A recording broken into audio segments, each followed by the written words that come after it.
গুটি গুটি পায়ে নবীজি গো এসে বেলালেরই বাড়ি, বেলালকে গো বলে গো, বলে শোনো বেলাল বিয়ে করবে না কেন? বেলাল বলিল তখন, বেলাল বলিল তখন, দুনিয়াতে হায়াত মরু সাদিন বাকি, দেখেছি আমি গো খোয়াবে নবীজি গো।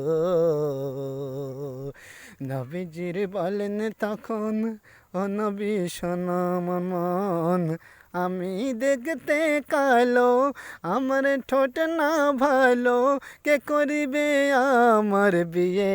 ও নবী তুমি বলো গো। নবীজি বলিল তখন সাহাবাদেরকে ডেকে, বেলালের তরে এখান কন্যা আনো দেখি।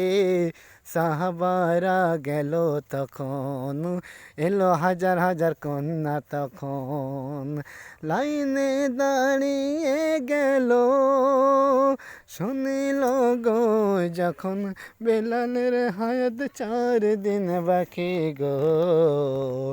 একে একে সব নারীগণ ভাগিল গো তখন, একে একে সব নারীগণ ভাগিল গো তখন, আলী বলিল তখন, ও নবী শোনো গো মোর, আনিব গো কন্যা বিবাহেরই তরে, ও গো দয়াময় তুমি আর তো ভেবো না।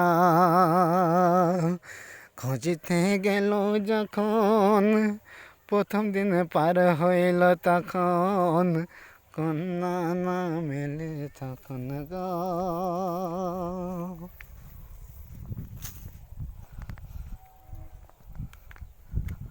দ্বিতীয় দিন গেল, তৃতীয় দিন পরে খুঁড়ে ঘর দেখিল, এক জঙ্গল মাঝে একটি কুঠির থাকে, সে কুঠির গিয়ে ডাক দিল যে তাকে, ও চাচা বলো বলো তোমার বেটি ছিল বলো গো, তোমার বাড়ি ছিল একটি রুকাইয়া নামে মেয়ে, চাচা বেলালের সাথে বিয়ে দেবে কিনা বলো।